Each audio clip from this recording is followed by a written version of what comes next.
What up, nerds? My name is Leslie Smith. Welcome back to the Nerdy Narrative. I am so happy it's Friday. Mainly because this weekend I am going to start pulling out all of my fall and Halloween decorations. And before you go down to the comment section saying it's too early, there's a reason. Last year, or maybe it was the year before last, Chris and I started gathering sort of figurines and stuff to make our own Halloween village. And this year, Chris is going to get some foam and he's going to make like this landscape that's going to go around the houses. And to have that ready for the fall Halloween season, we got to get started now. So we got to get everything out, place it, do some measurements and all of that sort of things. And I'll probably put some shorts up of the progress so y'all can see that for those of you that love Halloween. So let's get to the reason that we're all here today, and that is to talk about some books. More specifically, all of the books that I read this week, what I finished. I've got a new one that I'm going to show y'all here, and it is just absolutely gorgeous. And then a couple of books that I plan to read next. Let me show you this cover for this ARC that I got in the mail yesterday. Isn't that absolutely gorgeous? It's called Nethergeist. It's the first book in a series. It's by Nick Stevenson. It features intense battles, snappy dialogue, and a world on the edge of ruin. It's a fantasy that is said to be in the same vein as Malazan, Book of the Fallen, and The First Law. But what got me to say yes to this arc is the very first line of the book description. For thousands of years, the Emperor Goat. Now, I don't know if this emperor is an actual goat or if his name is Goat, but at any rate, that is what had me saying yes. I had to know. But let me read the rest of the sentence. For thousands of years, the Emperor Goat, a necromancer so powerful he has declared himself God, has had an iron grip on the universe, causing most worlds to fall into disrepair. So I was already sold by this point. I'll read a couple of more lines for those of you who might be intrigued but want to know more. In a paranoid city of renegades, the last bastion of humanity holds out against his might. Aelia, its regent-elect, is friendless, single, the wrong sex, the wrong heritage, and apparently cursed. To save herself and her people, she must ally with heretic magi, necromantic freedom fighters, the human-hating reptilian Krayal, and her sworn foe, the cowardly, lifeless warlord Vespasian. Nethergeist has an expected publication of December 12th, 2023. I believe I have it scheduled to read and review in November, so it's plenty of time for you all to find out if this is one you might be interested in, unless of course you're like me and you're already sold by the book description. Huge thank you to Tina and Rising Action Publishing Company who sent this arc to me to read and review. I am so grateful because this one is going to be amazing. I just know it. I can feel it. It doesn't smell like death. Now let's quickly talk about all of the books that I finished this week. As always, in the description box below, I will have all of the books listed along with a link so that you can read their book descriptions in their entirety. If I have already completed my written review, I will have that linked there as well. But first up, I finished the horror anthology Shakespeare Unleashed. This was edited by James Aquilone. It has an A-list cast of authors who contributed to this anthology. As you can probably guess by the title, the theme is Shakespeare. All of the stories and sonnets that are included in this anthology were based upon or inspired by characters and plays written by Shakespeare. There were even a few instances where a sonnet or a short story expounded upon something written by a previous author. I thought that gave it a really unique touch, and I also enjoyed reading some imaginings about some of Shakespeare's lesser known characters. I will confess to you, I have never been a fan of Shakespeare. I've not read all of his works. In fact, the only thing I've ever read of his to completion was what I was required to in lit class back in high school. All that to say, you don't have to be a fan of Shakespeare or be well read by him to enjoy this collection. All of these stories, while they are horror stories, were just beautifully written. I really enjoyed it, gave it 5 stars. 10 out of 10 would recommend to all my friends. That's you. I talked to y'all about this one last week. I did finish Orphan X by Greg Hurwitz. This is a series about Evan Smoke. As a 12-year-old boy, he was recruited in this off the books Black Ops program called the Orphan Program. The idea behind the program was to train assassins who were absolutely, completely expendable. In fact, they were kept separate from one another. They were just isolated. They knew next to nothing so that if they got caught, they couldn't give up any information. During the course of the novel, there are a few flashbacks that give us the history of how Evan became an orphan and how he also removed himself from the program. You're probably thinking, well, I'm sure they didn't like that very much. And you would be right. This was an excellent start to a series. I am already won over. I will absolutely be continuing the series. I think it is ongoing. There's currently 9 novels out, and I'm just gonna rip through them. That's what I did with Jason Bourne and Jack Reacher. When I discovered those series, I just ripped right through them. I love this kind of stuff. So my patron Ev that recommended this to me, thank you so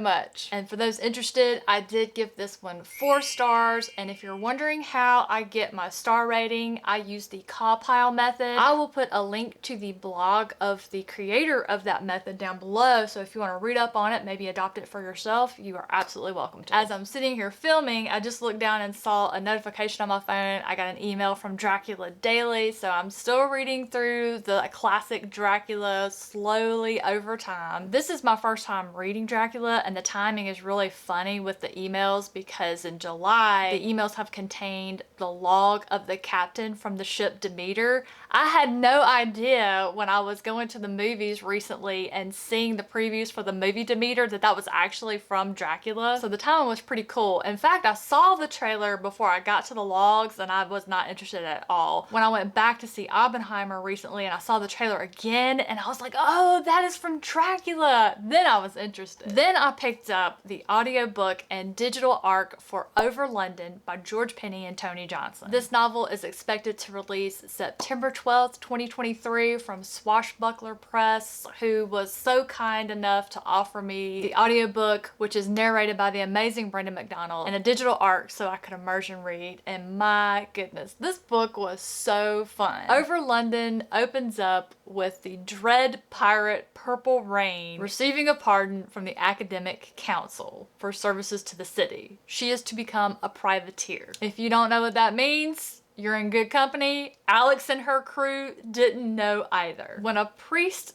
from the Church of Vengeful Acquisition explodes spontaneously while delivering a sermon, Alex and her crew get their first client, a seamstress who wants Alex to find out what happened to this priest before it becomes known that she was the one who made his red satin underwear that he was wearing. Now, you may be wondering, what's the harm in red satin underwear? Well, it was New Lent, which means the priests were not to wear any jewelry. They were supposed to wear coarse cotton linen, basically be miserable. I'm sure you're catching on now that this is a mystery that is wrapped in a lot of humor, a lot of fun, a lot of fantastic characters. There are so many characters in this book that you meet, whether they're part of Alex's crew, people they meet while they're investigating, just learning the different sections of Over London and who runs each section. You have these different gangs, you have the church that is the ruling body and basically where everybody's money goes to. And this team of authors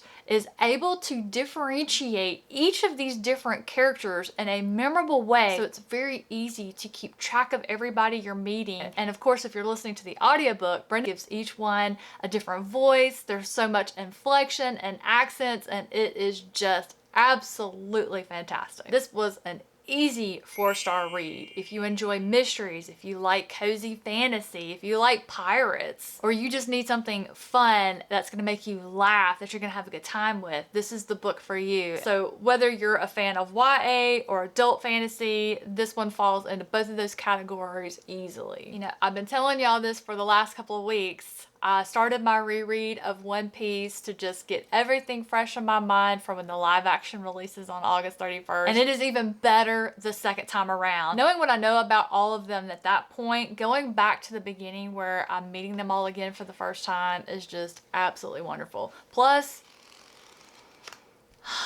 these smell so good. In fact, it makes reading these really hard because I keep wanting to sniff the pages. So far, I've read volume 1. I started volume 2 this morning, and I'm still working on Robert Jordan's The Path of Daggers, book 8 of Wheel of Time. I am about a quarter of the way through so far. It's reading pretty fast. There's not a whole lot of stuff going on, at least not at this point. There's a lot of setup going on right now. There's some, I don't want to say that. That would be a spoiler because I know there are people that are working their way through this series, so I won't say that. What I will say is there is the return of some adversaries that to me are just as, if not scarier than, the Forsaken, and that is the Sanchan, and they have made an appearance here. I just love any type of meeting or altercation with the Sanchan because it almost always results in a Michael Bay scene. If you know, you know. After I finished the Shakespeare Unleashed anthology, I started a new short story collection by Michael Harris Cohen. It came out in October of 2022. It was published by Cemetery Gates Media, and it's called Effects Vary. I believe most of these stories have appeared in other publications, but I haven't read them yet, so it's all new to me. I've read 3 of the stories so far, and I've enjoyed all 3. They were all 3 very different from one another as far as subject matter, but what stayed the same is how well written they are, how entertaining they are, just how different the approach is for each one. So I'm really enjoying that one. I have a feeling it's going to be a hit. While we're on the subject of short stories, I read Servant of the Moon by H.D. Kirkland III, which is the short story that later expanded and gave birth to the novel Drop. It was absolutely amazing, mind-blowing, which is what I've come to expect when I read anything by this author. Because I've read Drop, I knew what was going to happen in this short story, or at least the main gist of it, and even though I knew that, it was still so good. It made me want to reread Drop so bad. So for those of you who have Drop on your TBR but you haven't read it yet, I would absolutely say read Servant of the Moon first. For those of you who might have been on the fence about Drop,